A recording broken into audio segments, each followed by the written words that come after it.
Hello दोस्तों, जो भी स्टूडेंट बीएससी नर्सिंग 2026 का तैयारी कर रहे हैं, क्या बीएससी नर्सिंग 2026 का तैयारी कर रहे हैं, चाहे वो किसी भी बोर्ड से हो, यूपी, बिहार, झारखंड, एमपी, किसी भी बोर्ड से हो और देना चाहते हैं बीएससी नर्सिंग 2026 में एग्ज़ाम, उनके लिए जानकारी बता दिया जाए कि इस चैनल के माध्यम से इतना सारे कंटेंट आप सभी को फ्री में मिलने जा रहे हैं। अब जो है ये 30 क्वेश्चन ना होकर के हर वो चैप्टर से 100 क्वेश्चन होगा। क्या 100 क्वेश्चन होगा, लेकिन जैसे इस चैप्टर यानी केमिस्ट्री के some basic concept of chemistry से बताया गया था कि 50+ क्वेश्चन आएगा, 30 to 50 क्वेश्चन आएगा, तो 30 to 50 क्वेश्चन आएगा ही आएगा हर वो चैप्टर से। लेकिन हर वो चैप्टर से लगभग में 100 क्वेश्चन प्लस आएगा और 5000 क्वेश्चन करवाया जाएगा। मैराथन क्लास आएगी, PYQ करवाया जाएगा 5 सालों का प्रीवियस ईयर क्वेश्चन करवाया जाएगा, टॉप 5000 क्वेश्चन करवाया जाएगा। इनके बाद PDF बिल्कुल फ्री में टेलीग्राम ग्रुप में मिल जाएगा, टेलीग्राम ग्रुप को क्यूज होगी।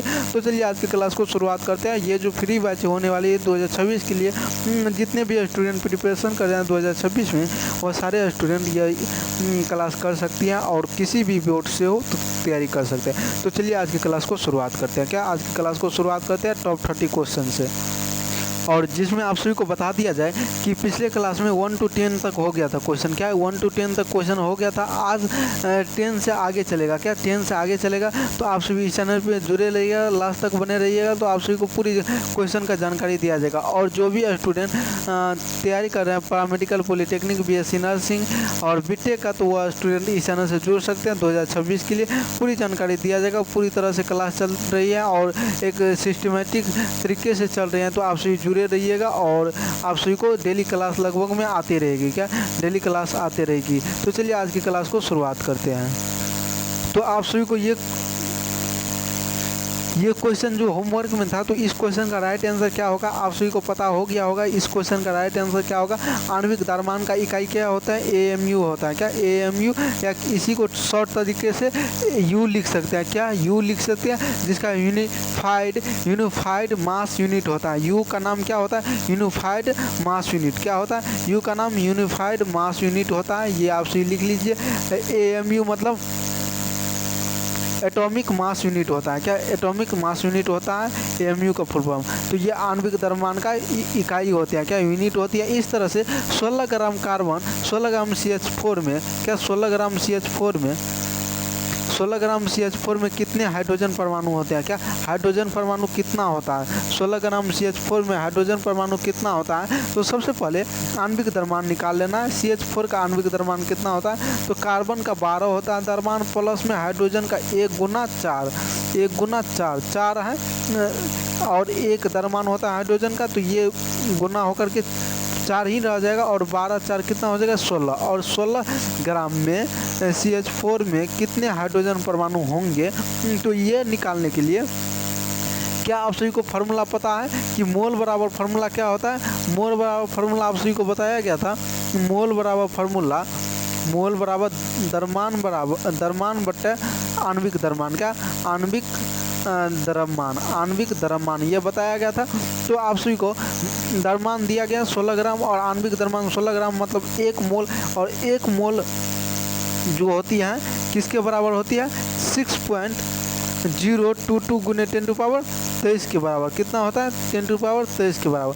लेकिन क्या ये आंसर होगा, लेकिन हमको क्या कहता है, हाइड्रोजन परमाणु का निकालने के लिए। तो हाइड्रोजन परमाणु का द्रव्यमान कितना होता है 4, और 1 जो निकल के आया अपना सबका मोल जो है 1 निकल के आया, मोल जो है 1 निकल के आया, और 4 से ये जो होती हैं 1 सेकेंड, 4 से 6.022 गुने 10⁻23 में जब गुना करेंगे, 10⁻23 में जब गुना करेंगे तो कितना हो जाएगा 24.08 हो जाएगा। क्या 24.08 हो जाएगा, 24.08 गुने 10⁻23 हो जाएगा। कितना हो जाएगा, 23 हो जाएगा। इसी को ऐसे लिख सकते हैं 2.408 गुने 10⁻24। कितना लिख सकते हैं, 24 लिख सकते हैं। कितना लिख सकते हैं, 24 लिख सकते हैं, 24। तो यहाँ पे देखिए ऑप्शन नंबर C में 23 है, पर इसको मिस प्रिंटिंग हुई है, कुछ तो इसको सही कर लीजिएगा। यहाँ पे आप सभी का ऑप्शन नंबर सी इसका क्या हो जाएगा, सही हो जाएगा। 2.402408 गुने 10 टू पावर 24 ये कैसे आगे डेसिमल आगे आया तो एक जीरो आगे बढ़ जाएगा। क्या अगर डेसिमल को हम आगे लाते हैं एक अंक तो एक जीरो आगे लग जाता है। ये आप सभी को पता होगा, कैलकुलेशन करने आता होगा तो आप सभी जानते होंगे। तो चलिए अगला क्वेश्चन, इससे अगला क्वेश्चन पे चलते हैं और क्या कहता है इनके बारे में समझते हैं। अगला कहता है आदर्श गैस का समीकरण क्या होता है। क्या आदर्श गैस होती है उनका समीकरण क्या होती है। आदर्श गैस का क्या समीकरण होता है, पी बराबर N R T, P by V बराबर एन आर टी और पी वी बराबर एन आर बाई टी और पी वी बाई टी बराबर एन आर। तो इस सारा का नाम आप सभी को पता होगा, अगर नहीं पता है तो नाम सुन लीजिए। क्या नाम सुन लीजिए क्या होता है। सबसे पहली बात आप सभी को बता दिया जाए, पी मतलब हुआ दाब। क्या पी मतलब हुआ दाब, प्रेशर जिसको बोलते हैं। इसके बाद भी मतलब क्या हो गया, आयतन हो गया। क्या आयतन हो गया, आयतन हो गया। और इसके बाद क्या लिखा गया, एन, एन क्या हो गया, मोलों की संख्या। क्या मोलों की संख्या, मोलों की संख्या। इस तरह से आर क्या हो गया, एन मोलों की संख्या। आर हो गया गैस स्थिरांक। क्या हो गया, आर जो है गैस स्थिरांक हो गया, आर गैस स्थिरांक हो गया। और इस तरह से टी टेम्परेचर हो गया। क्या तापमान जिसको बोलते हैं, तापमान हो गया। तो आप सभी को नाम पता हो गया, लेकिन इसका समीकरण क्या होता है, फार्मूला क्या होता है, ये आप सभी को बताना है। तो इसमें से राइट फार्मूला क्या हो जाएगा, पी वी बराबर एन आर टी। क्या N R T, option number A इस क्वेश्चन का सही हो जाएगा। क्या हो जाएगा, ए इस क्वेश्चन का राइट आंसर हो जाएगा जो आपके सामने उपलब्ध है। तो इस तरह से अगला क्वेश्चन आपके सामने आता है, कहता है 0.5 मोल में H2SO4 का द्रव्यमान कितना होगा। क्या 0.5 मोल में H2SO4 का द्रव्यमान कितना होगा। तो इसका द्रव्यमान सबसे पहले निकाल लेना है, H2SO4 का कितना होता है। तो हाइड्रोजन 1 होता है और इसमें 2 है तो 2 से गुना कर देना, प्लस सल्फर 16 होते हैं, 16 का जो है द्रव्यमान संख्या कितना होता है, 32 होती है। और इस तरह से ऑक्सीजन का कितना होता है, ऑक्सीजन का 8 होता है। इसका परमाणु द्रव्यमान होता है 16 और 16 में कितना से गुना करना है, 4 से। कितना से करना है, 4 से। तो इनका देखा जाए, ऐड किया जाए सारा का, तो 2 32 34 प्लस 64 64 प्लस 34 ये कितना हो गया, 98 हो गया। कितना हो गया, 98। ये टोटल 98 ग्राम पर मोल। क्या 8 ग्राम मोल में लिखेंगे इसको। और ये जो है आपका H2SO4 का द्रव्यमान संख्या आया। क्या H2SO4 का द्रव्यमान संख्या आया। तो आप सभी को द्रव्यमान मोल बराबर फार्मूला आता है। क्या मोल बराबर आप सभी को फार्मूला आता है, द्रव्यमान बटा आणविक द्रव्यमान। क्या आणविक द्रव्यमान, आणविक द्रव्यमान, आणविक द्रव्यमान। क्या आणविक द्रव्यमान, तो द्रव्यमान कितना है, 0.5 ये मोल दिया है आपका, 0.5 मोल, 0.5 मोल। और आणविक द्रव्यमान आप सभी निकाल लिए। क्या तो द्रव्यमान निकल जाएगा। क्या द्रव्यमान निकल जाएगा, इसमें द्रव्यमान का था निकालने के लिए तो 0.5 मोल दिया गया और आणविक द्रव्यमान 98 आया। कितना, 98 से इसमें गुना कर देना। क्या 98 से जब हम गुना करेंगे 0.5 में 98 से गुना करेंगे तो कितना बच जाएगा, ये डेसिमल उड़ेगा तो 10 आएगा और 5 2 जा 10 होता है तो 2 9 49 2 जा 98 होता है। तो इस क्वेश्चन का राइट आंसर कितना हो जाएगा, 49। कितना हो जाएगा, 49। ऑप्शन नंबर ए इस क्वेश्चन का राइट आंसर हो जाएगा। इस तरह प्रयोगात्मक सूत्र जो होता है, इम्पिरिटिकल फार्मूला क्या दर्शाता है। इम्पिरिटिकल फार्मूला क्या दर्शाता है, अणु और परमाणु का वास्तविक संख्या, अणु में भिन्न प्रकार के परमाणुओं का सरलतम पूर्णांक अनुपात। और इस तरह से ऑप्शन सी कहता है अणु का जो होता है, यहाँ पे अणु होगा, अणु का आणविक द्रव्यमान, अणु का आकार। तो इस क्वेश्चन का राइट आंसर क्या हो जाएगा, आप सभी बताइए। इस क्वेश्चन का राइट आंसर क्या हो जाएगा, अणु में विभिन्न प्रकार के परमाणु और सरलतम पूर्णांक अनुपात जो होता है वही क्या कहलाता है, इम्पिरिटिकल फार्मूला कहलाता है। क्या कहलाता है, जब अणु में भिन्न प्रकार का परमाणु का सरलतम पूर्णांक का अनुपात जो बन के आएगा वही कहलाएगा इम्पिरिटिकल फार्मूला। और इस तरह से 1 लीटर घोल में एक मोल विलय की सांद्रता कहते हैं, क्या होता है। अगर 1 लीटर घोल में 1 मोल विलय मिलाएंगे तो क्या सांद्रता निकल के आएगा, क्या सांद्रता निकल के आएगा। तो आप सभी को पता होगा कि क्या सांद्रता निकल के आएगी, 1 मोलर निकल के आएगा। 1 मोलर, इसको मोलर कहते हैं, इसको मोलरता कहते हैं, इसको नॉर्मेलिटी कहते हैं। क्या कहते हैं? नॉर्मेलिटी, नॉर्मलता, मोलरता, मोलर। तो ये तीनों का नाम आप सभी को याद होना चाहिए। नाम याद होना चाहिए अलग अलग का क्या होता है। जब विलय का सांद्रता बनाती हैं तो क्या कहलाती है, आप सभी पढ़े थे, थ्योरी में पढ़े थे। अगर थ्योरी नहीं पढ़े हैं आप सभी और पार्ट 1 क्लास नहीं किया है ये ऑब्जेक्टिव सीरीज का, तो पार्ट 1 आप सभी जाके कीजिए और पार्ट 2 कीजिए। तो आप सभी को अच्छी तरह से हर वो कॉन्सेप्ट क्लियर होगा। थ्योरी जब तक आप सभी को क्लियर नहीं होगा तब तक आप सभी को क्वेश्चन नहीं बनेगा। अगर क्वेश्चन नहीं बनेगा तो एग्ज़ाम निकालने में या एग्ज़ाम को क्वालिफाई करने में आप सभी से प्रॉब्लम हो सकती है। अगला क्वेश्चन कहते हैं कौन सा जो मिश्रण होता है, एक समांगी मिश्रण जो होती है, जो होमोजीनियस का उदाहरण है। क्या होमोजीनियस मिक्सचर का उदाहरण है। होमोजीनियस, नॉन होमोजीनियस आप सभी पढ़े थे और आप सभी को ये क्वेश्चन का आंसर बताना है। क्या इस क्वेश्चन का आंसर बताना है। जब होमोजीनियस में क्या होता है, समांगी मिश्रण में मिल जाना। समांगी में मिल जाना जैसे चीनी और पानी मिल जाएगा, तेल पानी कभी नहीं मिलेगा, लोहा रेत कभी नहीं मिलेगा, रेत और पानी नहीं मिलेगा। बालू में पानी मिलाते हैं तो मिलेगा नहीं मिलेगा, लेकिन चीनी में अगर पानी मिलाते हैं तो मिल जाता है। तो वो क्या हो गया, समांगी मिश्रण। विषमांगी मतलब नहीं मिलना। और परमाणु के नाभिक में कौन सा कण मौजूद होता है, परमाणु के नाभिक में कौन कौन सा कण मौजूद होता है, ये सब तो नॉर्मल क्वेश्चन है, आप सभी को आता होगा। क्या परमाणु के कण नाभिक में कौन कौन सा रहता है, प्रोटॉन और न्यूट्रॉन रहता है। क्या प्रोटॉन और न्यूट्रॉन रहता है। ऑप्शन नंबर 20 क्वेश्चन का सही हो जाएगा। इस तरह से अगला क्वेश्चन पे चलते हैं। पदार्थ की कौन सी अवस्था होती है, पदार्थ की कौन सी अवस्था होती है जिनकी आकार निश्चित और आयतन निश्चित रहती है। क्या दोनों निश्चित रहते हैं। पदार्थ की कौन सी अवस्था है जो आकार निश्चित आकार और निश्चित आयतन रहती है। दोनों चीज़ निश्चित रहती है। तो दोनों चीज़ निश्चित किस में रहता है, ठोस में रहता है। किस में रहता है, ठोस में रहता है। किस में रहता है, ठोस में रहता है। दोनों चीज़ निश्चित। इस तरह से किसी तत्व के परमाणु, किसी तत्व का जो परमाणु होता है, किसी तत्व का जो परमाणु द्रव्यमान और उसकी औसत द्रव्यमान के बराबर होता है, औसत द्रव्यमान का होता है, तो क्या कहलाता है, समस्थानिक कहलाता है, संभारिक कहलाता है, सम न्यूटोनिक कहलाता है कि अपर रूपात्मक कहलाता है। क्या एलोट्रोपिक्स कहलाता है। तो इस क्वेश्चन का राइट आंसर बताइए क्या हो जाएगा। इस क्वेश्चन का जिसका आप सभी को बताया था परमाणु संख्या और द्रव्यमान संख्या दोनों समान है तो क्या होता है,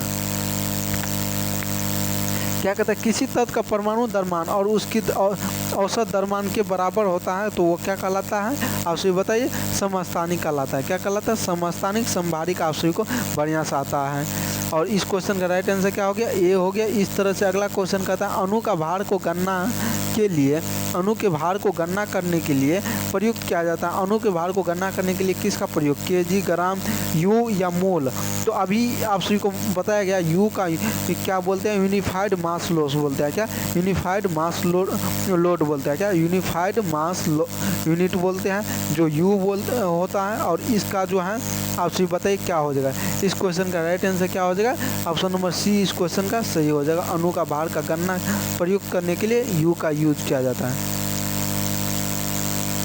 और इस तरह से आपके सामने अगला क्वेश्चन बहुत ही बेहतरीन क्वेश्चन है और इस क्वेश्चन का राइट आंसर आप सभी को जवाब देना है। किसी यौगिक का प्रयोगात्मक गुण उसके आणविक सूत्र के कैसे भिन्न होता है।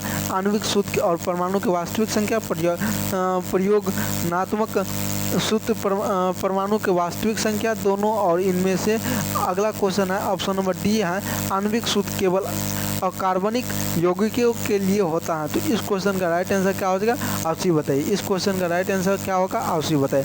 इस क्वेश्चन का राइट आंसर क्या होगा, आप सभी बताइए। इस क्वेश्चन का राइट आंसर क्या होगा, तो आणविक सूत्र का जो परमाणु की वास्तविक संख्या होती है, वास्तविक संख्या देता है। क्या आणविक सूत्र का परमाणु, आणविक सूत्र का जो परमाणुओं और वास्तविक संख्या देता है। क्या वास्तविक संख्या देता है। ऑप्शन नंबर इस क्वेश्चन का राइट आंसर हो जाएगा ए। इस तरह से परमाणु के क्वथनांक बॉइलिंग क्या होता है, क्या परमाणु का पानी का जो होती है क्वथनांक, सबसे पहले पानी का क्वथनांक बॉइलिंग क्या होता है, तो पानी का कितना डिग्री क्वथनांक होता है, 100 डिग्री सेल्सियस होता है। क्या पानी का जो क्वथनांक होती है 100 डिग्री सेल्सियस होती है। लेकिन अब भी यहाँ पे क्या केल्विन में दिया है ऑप्शन, क्या बॉइलिंग पॉइंट कहता है, बॉइलिंग पॉइंट केल्विन में निकालने के लिए तो 100 में केल्विन में चेंज करने के लिए 273 जोड़ना पड़ता है, 273 जोड़ना पड़ता है तब केल्विन में आता है। तो ये दोनों मिल करके कितना हो जाएगा 373 डिग्री केल्विन। तो बॉइलिंग पॉइंट क्वथनांक के लिए पानी में जब बॉइलिंग पॉइंट होता है, पानी का जो बॉइलिंग पॉइंट होती है क्वथनांक वो कितना हो जाती है 373 डिग्री, 373 केल्विन। क्या 373 केल्विन। केल्विन के लिए डिग्री नहीं लिखा जाता है, फ़ारेनहाइट के लिए डिग्री नहीं लिखा जाता है, आप सभी के लिए सेल्सियस के लिए डिग्री लिखा जाता है। ये सब आप सभी को पता होना चाहिए। एक इलेक्ट्रॉन में कितना आवेश होते हैं, ये तो नॉर्मल क्वेश्चन है, आप सभी को आता होगा। क्या आप सभी को आता होगा एक इलेक्ट्रॉन में कितने आवेश होता है, क्या एक इलेक्ट्रॉन में कितने आवेश होता है, तो कितना होता है 1.6 माइनस में इलेक्ट्रॉन है तो माइनस में 1.6 गुने 10 टू दी पावर -90 कूलम, कितना -19 कूलम। ऑप्शन नंबर ए इस क्वेश्चन का क्या हो जाएगा, सही हो जाएगा। इस तरह से अगला क्वेश्चन आपके सामने बेहतरीन आ रहा है, तो इस क्वेश्चन का राइट आंसर आप सभी को बताना है। क्या आप सभी को बताना है, कहता है कौन सी नियम जो होती है, नियम बताता है कि यौगिक के तत्व हमेशा एक निश्चित अनुपात में द्रव्यमान से संयुक्त होता है। क्या द्रव्यमान से संयुक्त होता है, वह क्या कहलाता है, एक निश्चित अनुपात में, तो स्थिर अनुपात का नियम हो जाएगा। क्या एक जो कौन सा वह नियम जो होते हैं यौगिक के तत्व के निश्चित अनुपात में मिलाता है, वह स्थिर अनुपात मिलाता है। कौन मिलाता है, स्थिर अनुपात मिलाता है। स्थिर अनुपात किसने दिया था, प्रोस्ट का नियम कहलाता है। क्या स्थिर अनुपात को क्या भी बोल सकते हैं, प्रोस्ट का नियम भी बोल सकते हैं। क्या प्रोस्ट का नियम, प्रोस्ट का नियम, क्या प्रोस्ट का नियम भी बोल सकते हैं। स्थिर अनुपात का नियम को क्या बोलते हैं, प्रोस्ट का नियम भी बोल सकते हैं। यह शुद्ध समीकरण को बनाने के लिए यौगिक तत्व का द्रव्यमान को मापने के लिए यूज किया जाता है स्थिर अनुपात का नियम। स्थिर अनुपात का नियम आप सभी थ्योरी में पढ़े थे। अगर अभी तक थ्योरी आप सभी का कंप्लीट नहीं हुआ तो सबसे पहली बात थ्योरी कंप्लीट करिए। अगर थ्योरी कंप्लीट कर लेते हैं तो आपसे हर वो क्वेश्चन बन सकता है। 2 ग्राम H2 में कितना अणु होता है, 2 ग्राम H2 में कितना अणु होगा, 2 ग्राम H2 में कितना अणु होगा, ये सभी आप सभी इस क्वेश्चन का राइट आंसर बताइए। 2 ग्राम अणु में कितना H2 यानी कि 2 ग्राम H2 में कितना अणु होगा, क्या कितना अणु होगा। तो सबसे पहले आप सभी को 2 ग्राम दिया गया है। क्या 2 ग्राम दिया गया है, H2 का जो द्रव्यमान हो जाएगा 1 गुना 2, तो इसका भी हो गया 2। तो मतलब मोल बराबर जब निकाला जाए, मोल बराबर आप सभी को फार्मूला आता है, मोल बराबर द्रव्यमान बटा आणविक द्रव्यमान। क्या आणविक द्रव्यमान हो गया। तो 2 बटा जब 2 करेंगे कट जाएगा तो बच गया 1, मोल बराबर 1। तो 1 मोल की संख्या कितनी होती है 6.022 गुने 10⁻23 होती है। तो आप सभी का राइट आंसर क्या हो जाएगा, राइट आंसर क्या हो जाएगा आप सभी बताइए। क्या राइट आंसर क्या हो जाएगा आप सभी बताइए। आपके सामने लिखा गया आंसर, तो ए नंबर हो जाएगा। क्या हो जाएगा, ए नंबर। इस तरह से क्वेश्चन अगला कहता है कौन सी इकाई जो होती है द्रव्यमान की नहीं है, कौन सी इकाई जो है द्रव्यमान की नहीं है। द्रव्यमान को किन किन चीज़ों में व्यक्त कर सकते हैं, ग्राम में, केजी में, मिलीग्राम में और लीटर में व्यक्त नहीं कर सकते हैं। क्या द्रव्यमान को लीटर में व्यक्त नहीं कर सकते हैं, तो इसलिए आप ऑप्शन नंबर सी इस क्वेश्चन का सही हो जाएगा। क्या सी सही हो जाएगा। इस तरह से 1 मोल NaCl में कितने Na+ और Cl- आयन होते हैं। क्या 1 मोल बराबर 6.022 गुने 10⁻23 होती है। कितना होती है 10⁻23 होती है, जिसमें से Na+ और Cl- आयतन होती है वो कितना होगा। तो इस क्वेश्चन का राइट आंसर आप सभी को बताना है। क्या इस क्वेश्चन का राइट आंसर आप सभी को बताना है। तो 1 मोल में Na और 1 मोल में Cl दोनों हो गया। 1 सेकेंड, ये और जो है ना पहले आना चाहिए। क्या और पहले आना चाहिए। 1 मोल में Na+ और 1 मोल में Cl- ये हुआ। और अब अगला ऑप्शन हो गया 6.1 मोल बराबर कितना फार्मूला होता है 6.022 गुने 10⁻23 Na+ और 6.022 गुने 10⁻23 Cl-, मतलब दोनों सेम ही है। 1 मोल बराबर वैल्यू यहाँ पे लिख दिया गया है, 1 मोल बराबर वैल्यू लिख दिया गया है। तो आप सभी का इस क्वेश्चन का राइट आंसर क्या हो जाएगा, सी हो जाएगा। 1 मोल में NaCl में Na+ का और Cl- का दोनों का अगर योग किया जाए तो मतलब सेम ही हो जाएगा क्या, दोनों का जब लिखा जाएगा तो एक ही लिखा जाएगा क्या, एक ही लिखा जाएगा। इसलिए 1 मोल में NaCl का कितना होगा आप सभी देख लिए, जितना Na+ का होगा उतना Cl- का भी होगा।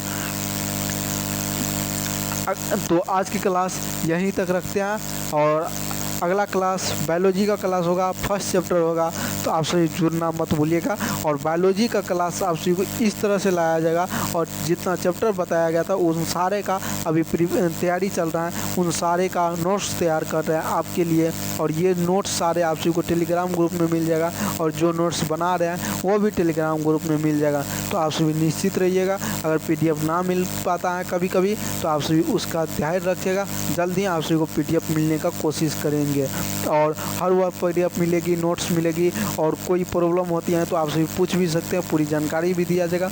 जो भी student UP, Bihar, Jharkhand, MP, Rajasthan या कहीं से भी हैं, छत्तीसगढ़, पंजाब, कहीं से भी हैं और BSc नर्सिंग एंट्रेंस एग्जाम की तैयारी कर रहे हैं, दिल्ली से हैं तैयारी कर रहे हैं, तो ये क्लास खास हो सकती है। काहे कि सारा का जो सिलेबस जो होती है सेम होती है। और कोई है CBSE बोर्ड से, उनको चाहिए CBSE में यानी इंग्लिश में चाहिए, क्या इंग्लिश में चाहिए क्लास, तो जल्द ही वो भी तैयारी चल रहा है, उनका भी तैयारी चल रहा है, जल्द ही क्लास लाया जाएगा उनका। लेकिन अभी जो है फिलहाल हिंदी में चल रहे हैं, कहा कि PDF जो बनने में जो समय लगती है, इनके कारण आपका क्लास कुछ दिन पोस्टपोन भी किया जाएगा। तो आप सभी इसका ध्यान रखिएगा, आप सभी को जल्द ही क्लास लाया जाएगा। जितना आप सभी को फ्री में मिल रहा है आप सभी इनका आनंद लेने की कोशिश कीजिए और जुड़ने का कोशिश कीजिए। और आप सभी को पता होगा कि इस चैनल के माध्यम से कितना आप सभी के लिए 2026 के लिए तैयारी कर रहे हैं, स्टेटमेंट दिया जा रहा है। तो आप सभी इस स्टेटमेंट को ना भूले लेने से। तो आप सभी को कम्युनिटी पोस्ट पे आज क्वेश्चन भी पोस्ट कर दिया जाएगा, उस क्वेश्चन को आंसर भी देना आप सभी को, तो आप सभी आंसर भी दीजिएगा। तो आप सभी को ये अनुभव हो सकता होगा कि आज की क्लास को हमको करने के बाद या पिछले क्लास करने के बाद नया जो क्वेश्चन आया उनका आंसर मैं दे पाया या नहीं दे पाया, या कॉपी पलट के देखना पड़ा, इसको नोट्स कैसे तैयार करना है, एक न्यू सेशन आएगा उसमें पूरी जानकारी देंगे, जिसमें नोट्स कैसे बनाना है, स्ट्रेटजी कैसे तैयार करना है, अपने एग्ज़ाम को क्वालिफाई कैसे करना है, पूरी जानकारी इस चैनल के माध्यम से मिलेगी। तो आप सभी इस चैनल से जुड़े रहिएगा, तो आप सभी को इन सारे बातों पे, मुद्दों पे चर्चा होती रहेगी। तो जैसे कि जल्दी आने वाला है यूपी के बारे में और झारखंड के बारे में कि BSc नर्सिंग करने से क्या फ़ायदा है, BSc नर्सिंग फ्री में कोर्स कैसे कर सकते हैं, और क्या क्या एग्ज़ाम डेट कब आने वाली है 2026 में, पूरी जानकारी यूपी, बिहार, झारखंड के बारे में बताया जाएगा। तो जय हिंद, इस लेक्चर में यहीं तक रखते हैं।